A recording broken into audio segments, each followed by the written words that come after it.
we're going to have a presentation by Marcus Schweitzer, and he is the project manager of central research at Robert Bosch.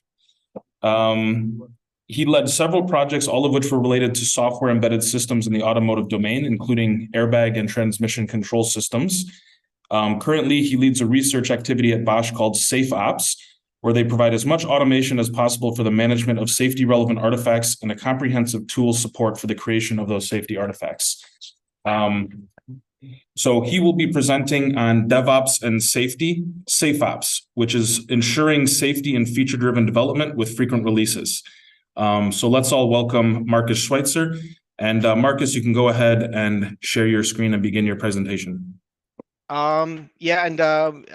This was together with my colleague, Peter Monk. And so if you are interested to read more about what we think is necessary to come to a DevOps-like development, even for safety critical function, just go ahead and it's in the Springer Verlag. So, and another disclaimer, what we present here, or what I present here, is not a kind of a complete solution that is already running here in Bosch, for example. So it's what we need, what we think is needed to come to a DevOps-like development for safety critical functions, with some, let's say, punctual solutions that are out there. And therefore, don't expect that I have a lot of, let's say, experience with SafeOps. But that's the reason why I'm in research, right? So let's start with a short video on that, because this kind of sketches what is the automotive industry according to, let's say, the digital transformation is heading towards. And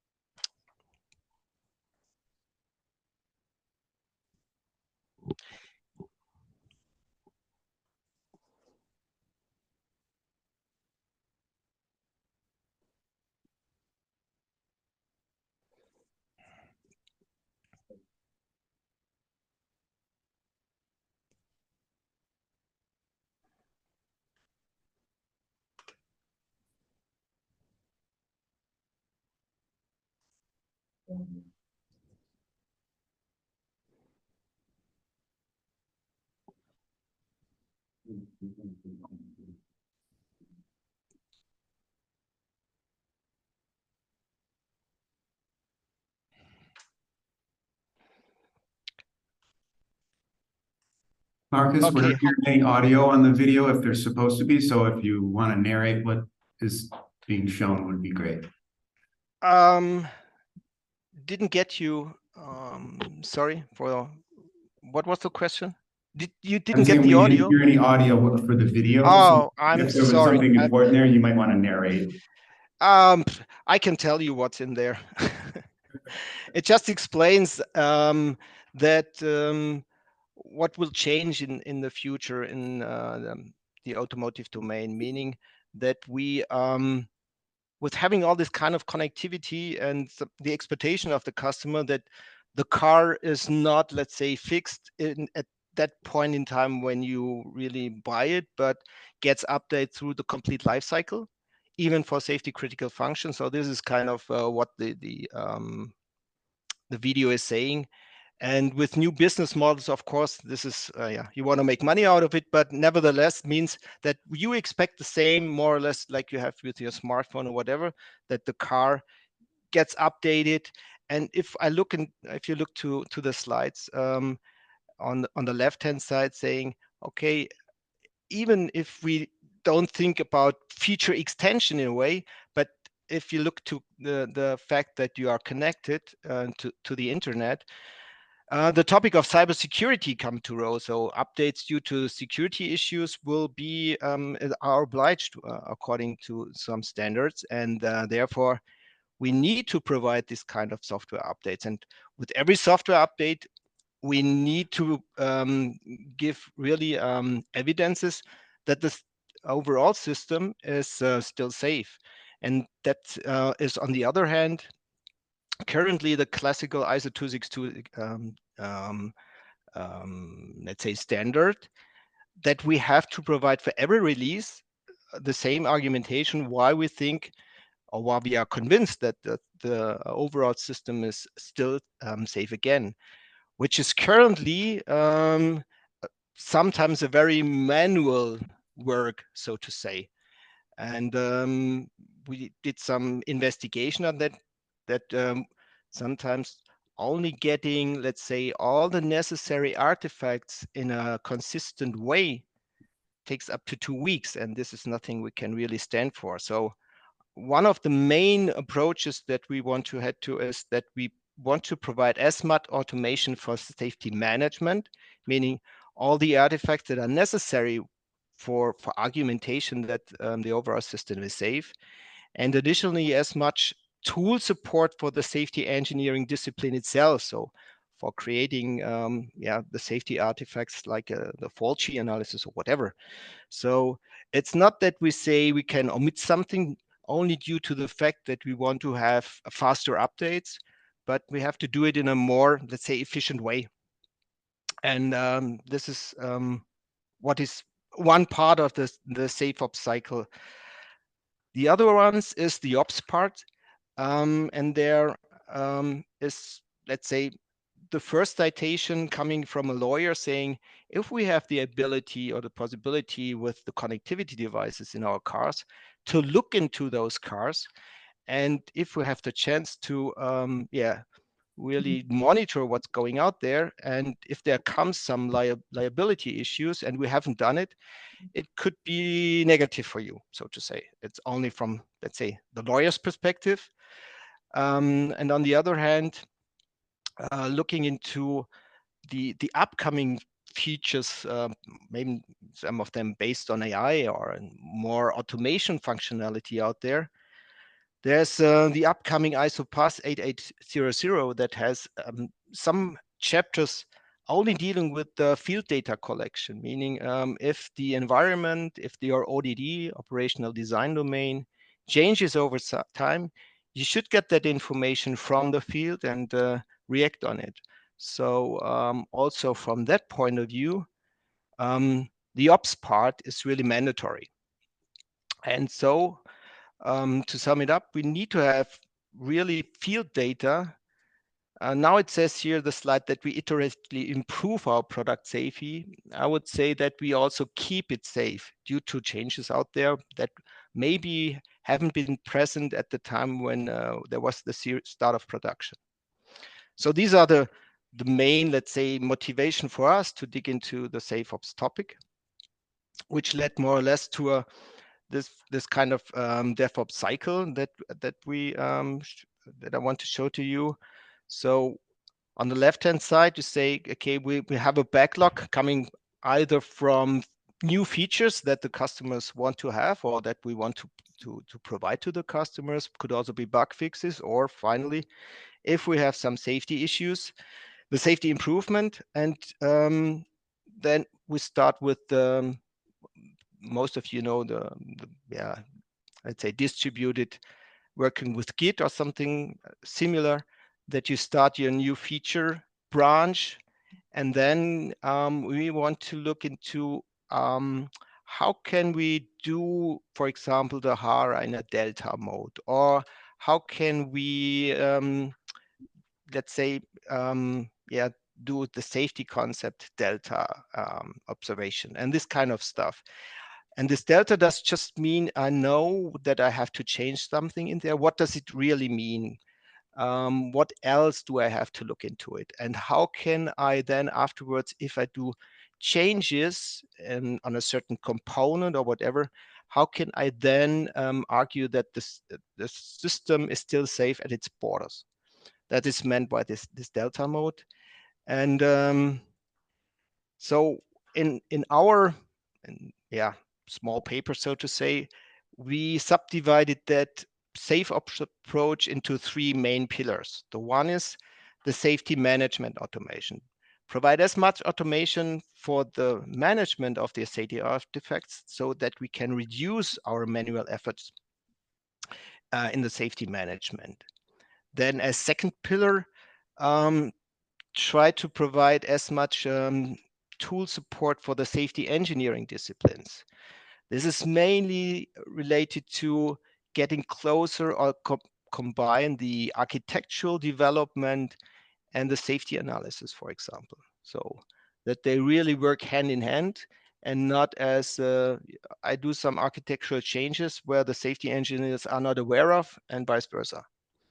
And last but not least, the data-driven safety pillar, so to say, where we want to have access to, let's say, field data and want to monitor the safety properties of our system in the field. So these are the main 3 pillars we are working on, or we at first addressed, and we are working on that.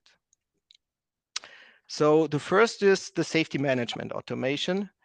One prerequisite is that you put every artifact, also the safety artifacts, on a version control. For example, Git or whatever you are using. And then another assumption or another prerequisite is that only the complete product and the consistent safety case is on the main branch. So, and if you want to add something, let it be a bug fix or additional features, you create that in parallel on your own branch. And as soon as you either commit your changes to the main branch or a pull request, or even if you, let's say, committed to a feature branch, whatever, we want to run automatic checks. So we have a continuous integration pipeline in the back that really does then the checks about the status of the safety relevant artifacts, which is only shortly sketched at the right side of the slides, so that you're every time aware of the current status of your safety, so to say, of your safety plan. And to do so, we need to have a traceability information model that includes all the relevant artifacts and their dependencies and works across tool borders, right? So, yeah, there's a typical also for us at Bosch is that organizations do tend to use their own toolings. So some of use stores next gen for requirements. The others use Sphinx needs, whatever. So there's a whole bunch of different tools belonging to different engineering disciplines.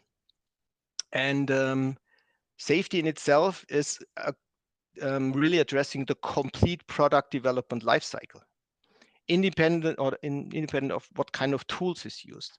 And to get that traceability is not that easy, so to say.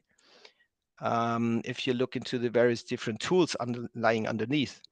And there are some solutions out there where I say, okay, I stay with my tool landscape and put some toolings on top of it to describe how those artifacts are interrelated.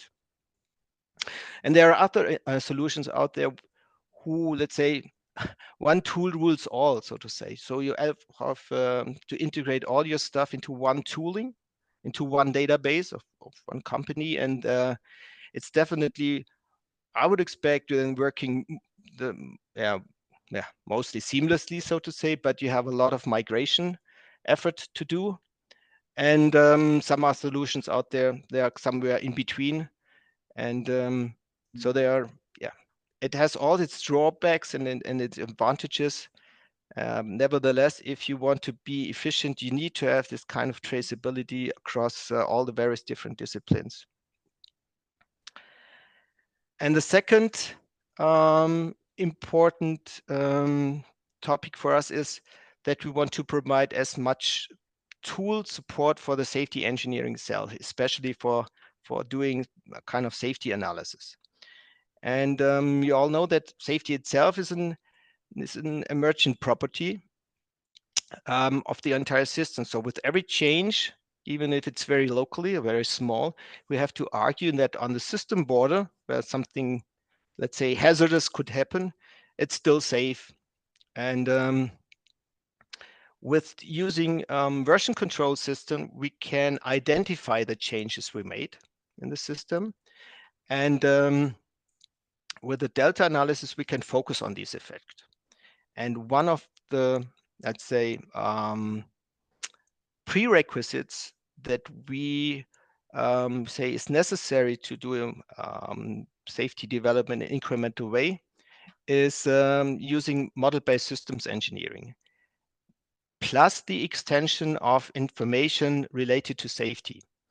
And there are some examples out there how you can, let's say, use system models with some safety extensions like component fault trees, where you, for example, then specify how is the fault propagation through your block to your component. In a classical, let's say, fault tree analysis logic, and providing that information for every component in your system and knowing how those components are connected with each other, which is the architecture, you can then create the fault tree automatically out of your extended SysML model. And this gives you the chance to locally identify your changes that has to be done, specify additional fault tree or a changed fault tree, and providing that information in a tool, and afterwards creating the overall fault tree for the various different safety goals, you immediately can see the impact of your changes on the system border. So with FMEA, it's kind of similar. Use also that kind of information that you have in system models, for example, to create the structure network or the function network from the requirements and this kind of stuff.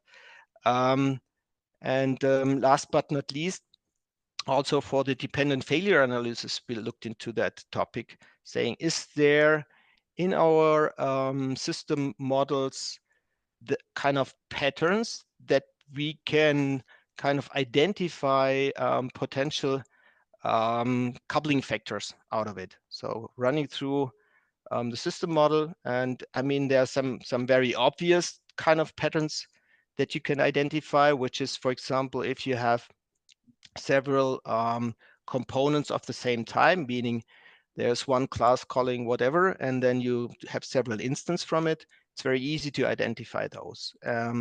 And some other patterns where I have identified. And using this kind of information as a first draft version for a DFA table, spreadsheet-like view on the DFA, makes you more, let's say, more efficient in the first step. And then, of course, the expert will go over the DFA, first filled DFA table, and has to judge, is this really kind of a coupling factor, or are they missing? Definitely, you will not specify every coupling factor in a system model. So maybe there are some thermal interrelation that you are aware of, or some inadvertent correlation between components where only maybe the expert knows about it, which is not part of the system model. But our idea is then to add that to the to this DFA table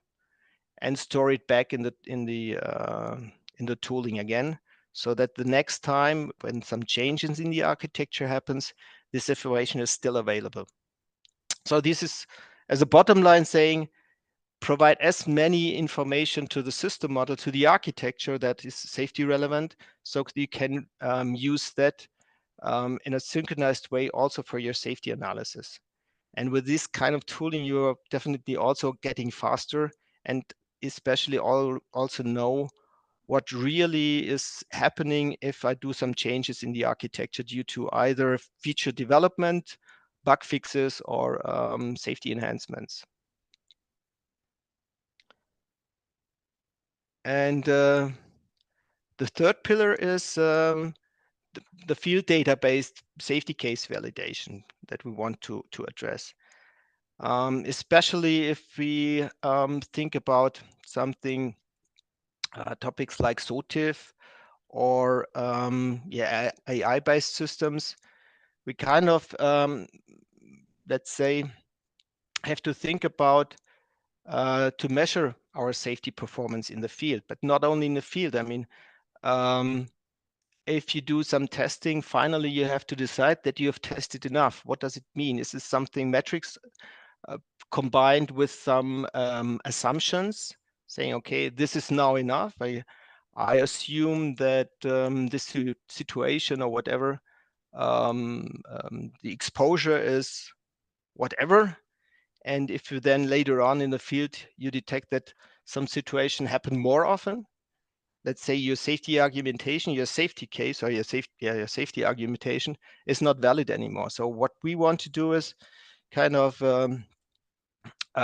create a safety argumentation, machine readable safety argumentation combined with safety performance that we want to measure in the field, so that we get let's say confirmation or falsification of some of our safety argumentation. This is what we would understand as safety case validation in the field.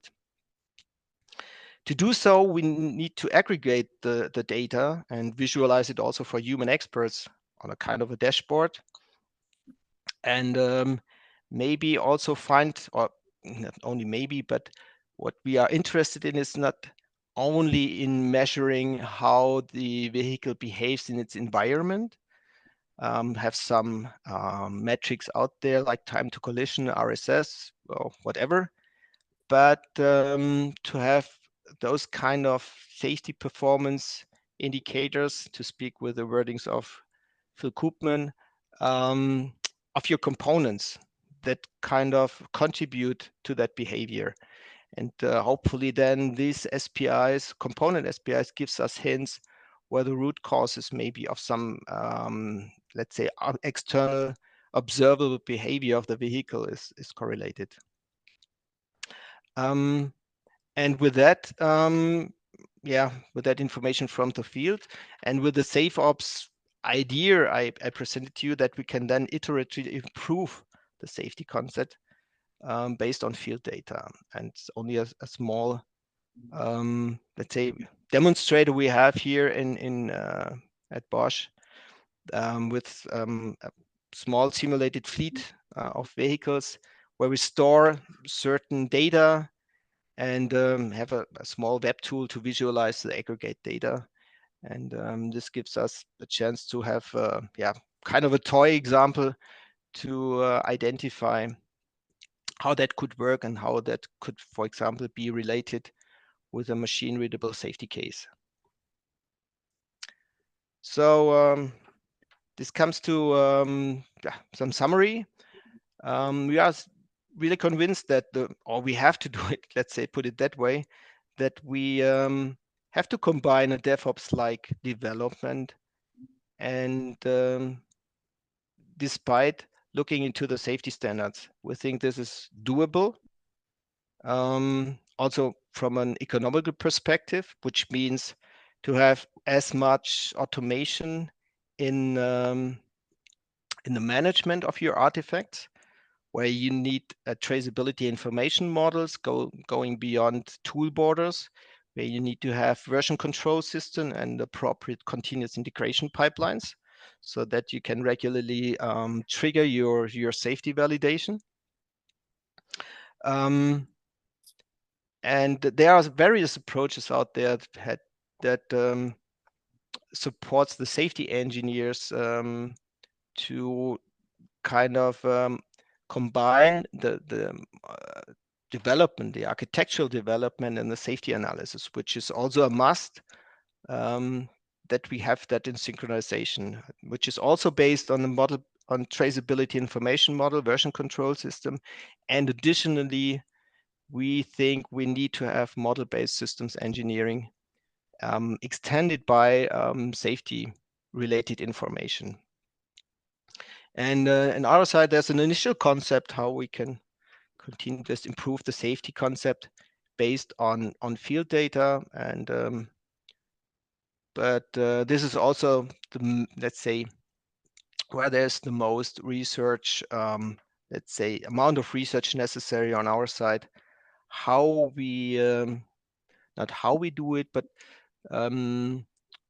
how we use the statistics, how we use this kind of SPIs in let's say in real products, so to say, to find those safety performance indicators. Meaningful safety performance indicators is not that easy. So Marcus, very good job. Thank you so much for that presentation. Let's give a round of applause